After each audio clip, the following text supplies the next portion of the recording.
എനിക്ക് ഫീലിങ്സ് വരുന്നു ചേട്ടാ എന്ന് രശ്മിക മന്ദാന പുഷ്പ 2-ൽ പറയുന്നതൊക്കെ വലിയ രീതിയിൽ ട്രോളുകളായി മാറിക്കൊണ്ടിരിക്കുകയാണ്. എവിടെ തൊട്ടാലും ഫീലിങ്സ് ആണ് ശ്രീവല്ലിക്ക്. ആദ്യ ഭാഗത്തിൽ തന്നെ ശ്രീവല്ലിയുടെ ഫീലിങ്സിനെ പറ്റി ഒരുപാട് ചർച്ച ചെയ്തിരുന്നതാണ്. അത്രമേൽ ഈ കഥാപാത്രം വെറുപ്പിക്കലായി മാറുന്നുണ്ട് എന്നൊക്കെ പുഷ്പ 1 എന്ന ചിത്രം, പുഷ്പ ദ റൈസ് കേട്ടോ, പുഷ്പ ദ റൈസ് എന്ന ചിത്രം റിലീസ് ആകുമ്പോഴേക്കും വലിയ നെഗറ്റീവ് അഭിപ്രായം ശ്രീവല്ലി എന്ന ക്യാരക്ടറിനുണ്ടായിരുന്നു. കാരണം ആ ക്യാരക്ടറിനോടുള്ള തന്നെ ക്യാരക്ടറൈസേഷൻ്റെ ഒരു ഒരു ഒരു വെറുപ്പിക്കൽ സ്വഭാവമൊക്കെ തന്നെയായിരുന്നു അതിൽ ഏറ്റവും പ്രധാനപ്പെട്ട കാര്യങ്ങളൊക്കെ എന്നൊക്കെ പറയുന്നത്. പക്ഷേ പുഷ്പ 2-ലേക്ക് വരുമ്പോഴേക്കും ആ വെറുപ്പിക്കൽ അസഹനീയമായി മാറുന്ന ഒരു സാഹചര്യമാണ് ഉള്ളത്. എവിടെ തൊട്ടാലും ഫീലിങ്സ് വരുന്ന ശ്രീവല്ലിയെ എയറിൽ നിർത്തുകയാണ് സോഷ്യൽ മീഡിയ. അതായത് പുഷ്പ ഒന്ന് അടുത്തുകൂടെ പോയാലോ ഒന്ന് തൊട്ടാലോ അപ്പോൾ ശ്രീവല്ലിക്ക് ഇളകും, ഫീലിങ്സ് വരും എന്നുള്ളതാണ് സോഷ്യൽ മീഡിയയിലെ കമൻറ്റുകൾ. എന്തായാലും ഇതുമായി ബന്ധപ്പെട്ട് കൃത്യമായി എടുത്തു നോക്കുകയാണെങ്കിൽ രശ്മിക മന്ദാനയെ തന്നെ എയറിൽ നിർത്തുകയാണ് സോഷ്യൽ മീഡിയ. മറ്റൊന്നുമല്ല, സിനിമയുടെ റിലീസിന് മുമ്പ് തന്നെ രശ്മിക പറഞ്ഞിരുന്ന ഒരു സ്റ്റേറ്റ്മെൻറ്റ് പുഷ്പ 2 ഒരു മികച്ച സിനിമ അനുഭവമായിരിക്കും എന്നുള്ളത് സ്വാഭാവികമായും അണിയറ പ്രവർത്തകരും താരങ്ങളും പറയുന്നതാണ്. റിലീസിന് മുന്നേ തന്നെ തൻ്റെ ചിത്രം മികച്ചതാകുമെന്നുള്ളൊരു അഭിപ്രായമൊക്കെ. പക്ഷേ തൻ്റെ അഭിനയത്തിന് മികച്ച നടിക്കുള്ള ദേശീയ പുരസ്കാരം ലഭിക്കുമെന്നുള്ള പരാമർശം രശ്മിക മന്ദാന നടത്തിയിരുന്നു.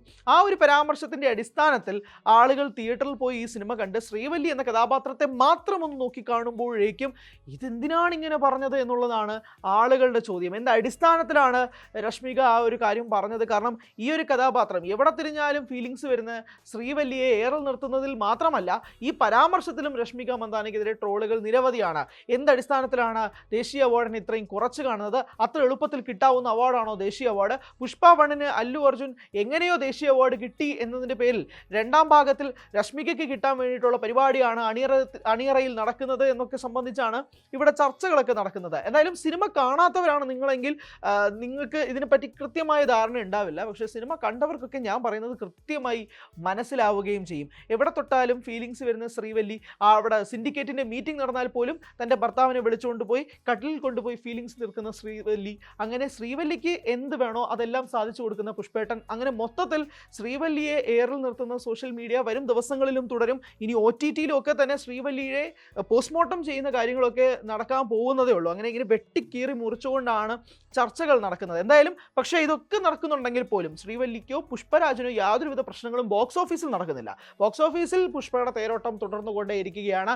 ഇന്നത്തെ ദിവസം കൂടി കഴിയുമ്പോഴേക്കും ഏകദേശം 250 മുതൽ 280 കോടി വരെയാണ് അണിയറ പ്രവർത്തകർ ടാർഗറ്റ് ചെയ്യുന്നത്. മാത്രമല്ല പുഷ്പ 3-യുടെ അനൗൺസ്മെന്റും കൂടെ നടത്തിയിരിക്കുന്ന സാഹചര്യത്തിൽ വിജയ് ദേവരകൊണ്ട ആയിരിക്കുമോ പുഷ്പ 3-ലെ പ്രധാനപ്പെട്ട വില്ലനായി വരിക എന്നുള്ള സംശയങ്ങളും ചർച്ചകളും ഉയരുന്നുണ്ട്. അണിയറ പ്രവർത്തകരുടെ ഭാഗത്തു നിന്ന് കൃത്യമായ ഇതുമായി ബന്ധപ്പെട്ട സ്ഥിരീകരണമൊന്നുമില്ലെങ്കിൽ പോലും അങ്ങനെ ഒരു സാധ്യത തള്ളിക്കളയാൻ സാധിക്കില്ല. വിജയ് ദേവരകൊണ്ട തന്നെ തൻ്റെ എക്സിലൂടെ ഈ കാര്യം പോസ്റ്റ് ചെയ്യുകയും ചെയ്തിട്ടുണ്ട്. സിനിമയുമായി ബന്ധപ്പെട്ടുള്ള ചില പരാമർശങ്ങൾ നടത്തിയതുകൊണ്ട് തന്നെ വിജയ് ദേവരകൊണ്ട ആയിരിക്കും എന്നുള്ള സാഹചര്യം കൂടി ഉയർന്നു നിൽക്കുന്നുണ്ട്. അങ്ങനെയാണെങ്കിൽ ഓൺ സ്ക്രീനിൽ വിജയ് ദേവരകൊണ്ട രശ്മിക മന്ദാനയും കൂടി വീണ്ടും കാണാൻ സാധിക്കുമോ എന്നുള്ളതൊക്കെ നോക്കിക്കാണേണ്ടത്. എന്നാലും ശ്രീവല്ലിക്കിനി എന്താണ് സംഭവിക്കുക എന്നുള്ളത് തേർഡ് പാർട്ടിൽ അറിയേണ്ടതുണ്ട്. സെക്കൻഡ് പാർട്ടിൽ തന്നെ ശ്രീവല്ലിയുടെ കഥ കഴിഞ്ഞിരുന്നെങ്കിൽ അത്രയും നന്നായിരുന്നു എന്ന് വാദിക്കുന്നവരും സോഷ്യൽ മീഡിയയിലുണ്ട്.